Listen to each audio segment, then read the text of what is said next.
As a teacher, you are going to fight your tendency to comment when you see mistakes. Because the way to do this, and I'm telling you, I've been doing this for 20-some years, you can work on the performance mindset in every practice session, as a teacher or as a student. I like to use the 80-20 rule. 80% of your practice most of the time should be done in a practice mindset. But you've got to have a period of time, maybe 20%, where you're working on these mental performance skills. As you get closer to that performance, it should flip. 80% performance mindset, 20% practice mindset. But let's say now you're a teacher and you're in there, and the idea is that we've done the performance stuff, we've done the repetition, we've done the block practice, we've monitored correctness, we've got you going, and now we're going to draw that line and say, okay, we're now going to work on performance only. And I see the student start making mistakes. Now, as a teacher, I want to jump in.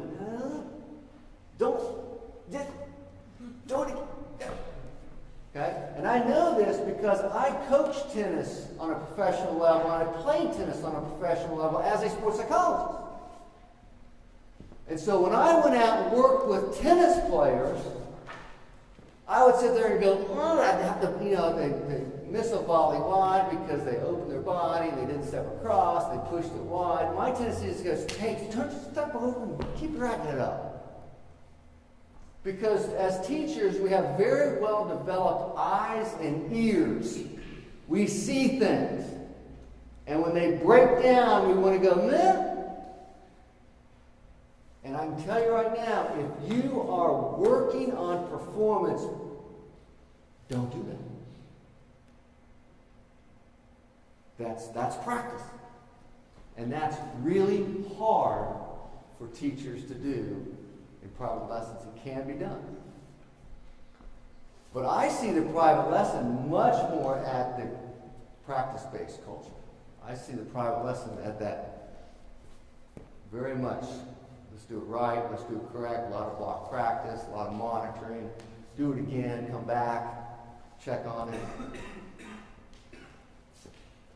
We have this culture that's based almost solely on private lessons. I came out of a tennis culture. In tennis culture, you have group lessons. And so there's a lot of drills, a tennis clinic, all that kind of stuff. In golf, it's primarily a private lesson. And once again, what's weird about it, because it's just like music. It's a lot of private lessons, a lot of blocked practice, and you never get a mistake back. Which I thought was sort of, in other words, if you're playing in a golf tournament, there's no mulligans.